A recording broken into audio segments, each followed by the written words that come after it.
In preparation for filming this video, I realized I don't have any Christmas clothes, which is a little bit sad, I guess. Or is it depressing? I don't know.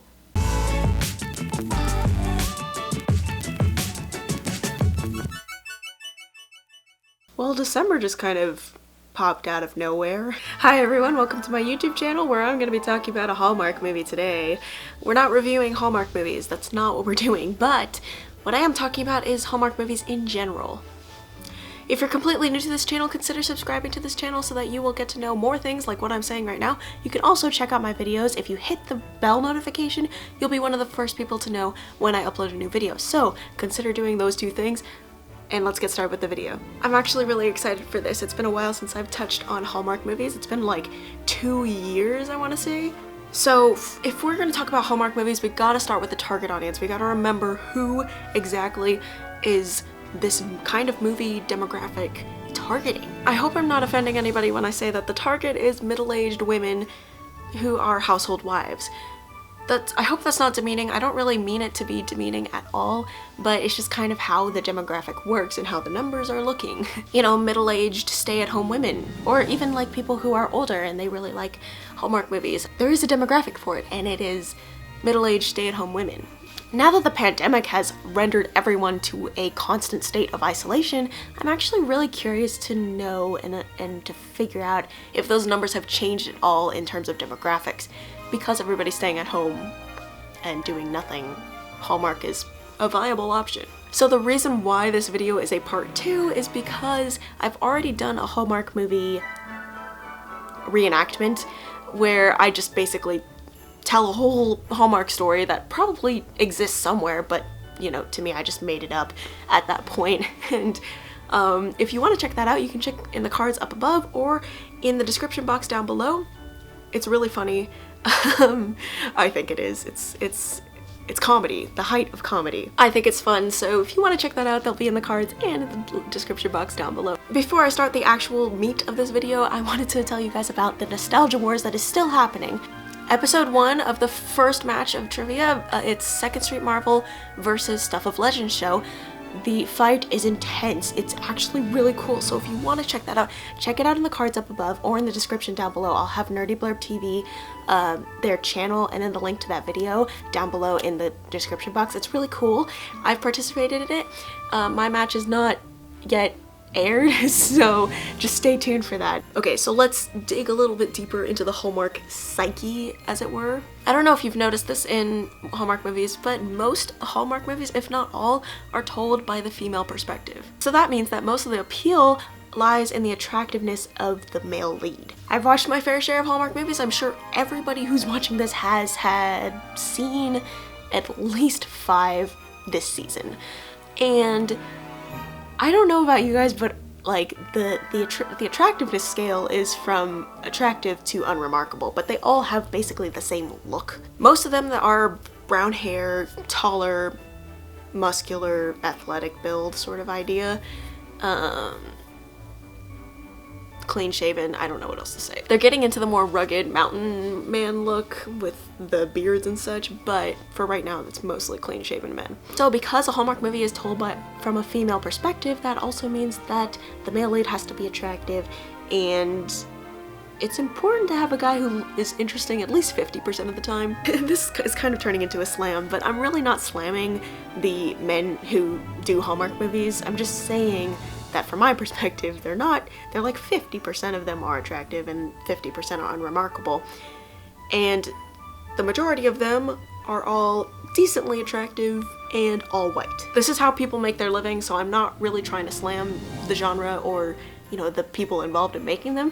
I'm just saying that there's a pattern, there's a formula. So now that we've kind of understand a little bit about the audience and where the perspective is coming from, let's talk about story. What is actually in a Hallmark movie, the meat of it, if there is meat. So picture this, a woman living in the big city, her life is turned upside down, and she, for her Christmas plans, is traveling to a small town, or she's going home to her small town, or she's on a work trip on Christmas season to a small town to do like something on it.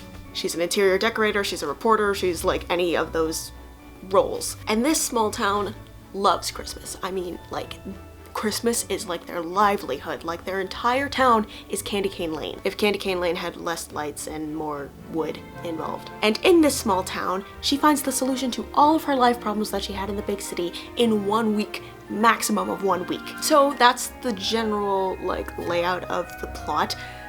So let's talk about the guy who's involved in this, because it's always a romance, you know? You find love during Christmas. That's what mistletoe is for. That's why it exists. I'm just gonna briefly touch on the guy, because I do touch on him in my first video, a part 1 of this, where the guy is, he either loves Christmas or he hates it. There's no in between.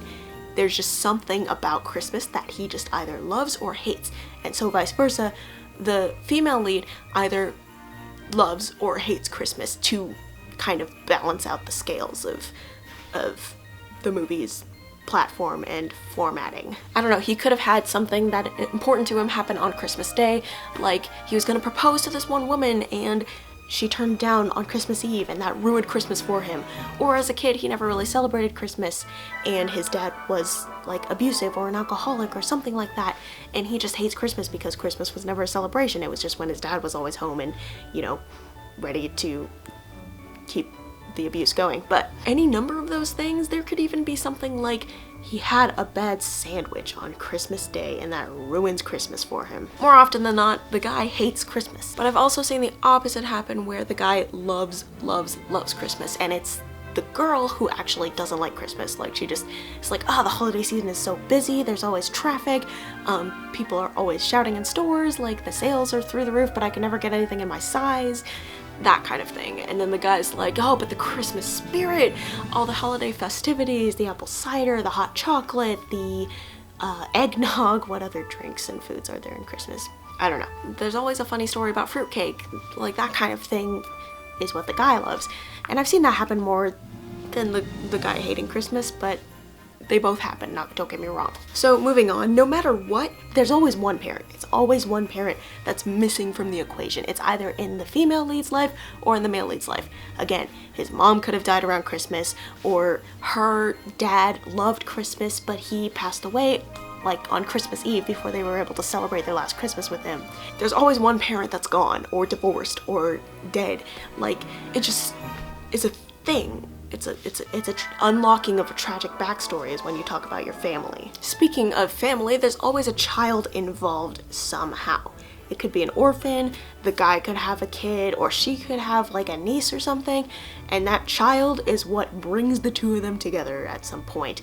The child is either shopping for Christmas presents with one or the other, and then they meet each other, or, you know, there's a child involved in like a freak accident and they try to, they're like, they work together to save this child. It's like, there's always a child involved somehow, some way, and it's kind of funny how it works out, where there's just a child, or her best friend is pregnant and then she's having the baby on Christmas, and now that brings the two of them together to like have to, you know, get her to the hospital, and that kind of deal, where it's like a car chase in a Hallmark movie, which is basically just a car driving really fast down a snowy path. The other thing that absolutely has to be present is a Santa Claus. And this can range anywhere from the Santa Claus that is ringing the bell outside of the mall to an actual embodiment of Santa Claus, where Santa is the defining character who really says a line or brings the two of them together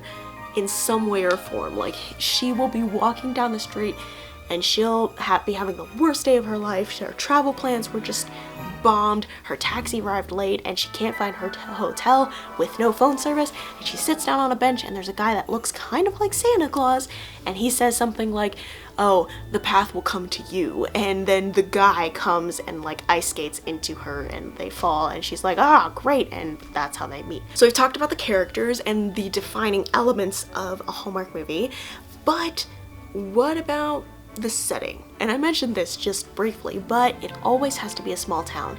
It's always a small town. It's a population of like 300 people, 500 people, I would say is probably a good number to go around. 500 people in this one population, and they all love Christmas.